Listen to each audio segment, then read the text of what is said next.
हो ना. माझी मराठा समाजाच्या पोरांना सांगणं आहे की कोणताही नेता आला, तो भाजपचा येईल, तो विरोधी पक्षाचा येईल, आपल्या पोरांनी त्यांना ताण देऊ नका. आपल्या व्यासपीठावर आलेला आपला दुश्मन जरी असला तरी त्याला सन्मान द्यायचा शिका.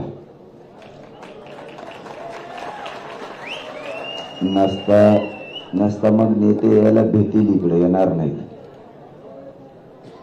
मला आता पत्रकारांनी सांगितलं कोणीतरी मोगा गोंधळ घातला. नेते आल्यावर तुम्ही गोंधळ घालणार असले तर तुमच्याकडे कोणी येणार नाही. विरोधी पक्षाचा असो किंवा तो भाजपचा असो, कोणी जरी आलं तरी आपल्या जोवर आपला सहन होत आहे तोवर सन्मान करा.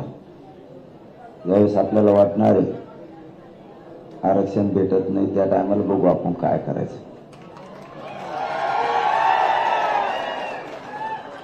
पण सध्या कोणत्याही विरोधी पक्षाचा, राष्ट्रवादी, काँग्रेस, भाजप, शिवसेनेचा कोणाचा आला, काही पोरानं त्याला इथून पुढे माघारी बोलू नका. त्याला सन्मानाला सन्मानाने वाटा लावा.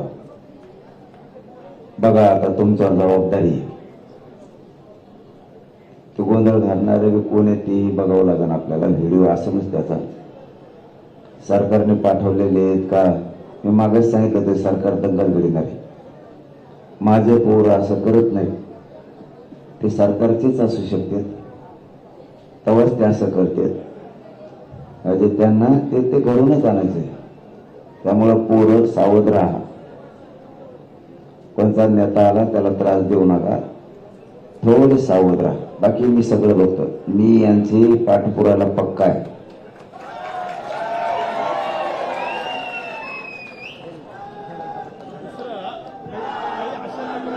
अजून पण की रस्ते अडवले जात आहेत, वाहनांना महागारी जायला लावत आहेत. काही ठिकाणी रस्ते अडवले जात आहेत, वाहनं महागारी फिरवायला लावली जात आहेत. अशा पण काही घटना समोर आल्या. कोण करत आहे आंदोलन आंदोलन आंदोलन आंदोलन कोणाचे वाहनं महागारी लावते? सर्वसामान्य जी रहदारी करतायत, चालतात वगैरे त्यांची हा, रस्ता थांबणे, घोषणाबाजी करणे किंवा वाहनं, अशा काही किरकोळ घटना. नाही, पोरांना सांगणं आहे की रस्त्यात फक्त गाड्या लावू नका, तुम्ही मैदानावर लावा. आणि मग तुम्हाला तुमची गाडी सुरक्षित असली तुम्हाला मुंबईत येता येईल. मग बार ते सांगायला लावू नका. आता बोलायला जास्तीचा त्रास होता, त्यामुळे सांगितलं तेवढं ध्यानात ठेवा. कायम सगळ्यांनी शांतता ठेवा. मरीन लाईन्सला समुद्रात मरीन लाईन्सला समुद्रात उतरत आहे. दुखतील कोणी आपल्याला धोका होईल. उतरले होते का? हो व्हिडिओ आहे. समुद्रात कशाला उतरले होते? मजा हा? मौज म्हणते ना, समुद्रात फिरून या, जरा विमानतळ बघा. हा, ते मोकार जाऊ नये हो, समुद्रात जाऊ नका. तिकडं समुद्रात एक बी गेलं नाही पाहिजे तिकडं. आता एखाद्याला लागण काय होईल, अजिबात मला तिकडे गेलेला माणूस दिसला नाही पाहिजे. आता पाण्यात आजूबाजूने पाहिलं ठीक आहे, परंतु पाण्यात मला एक बी माणूस गेलेला नाही पाहिजे. नाही तुम्ही तुमच्या घरी जा.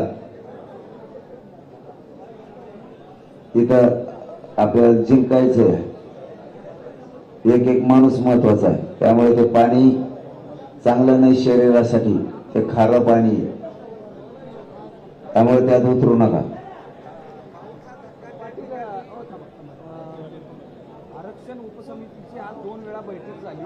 त्या बैठकीमध्ये एक पेच प्रसंग आलेला आहे की सरसकट कुणबी संबोधनात सुप्रीम कोर्टाचा नकार आहे.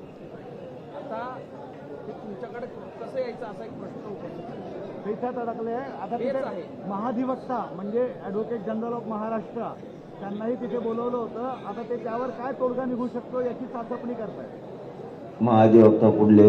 राज्याचे काय? राज्याचे बर, नाही तोडगा सोपं आहे. सरसकट शब्द तुम्ही लावूच नका ना.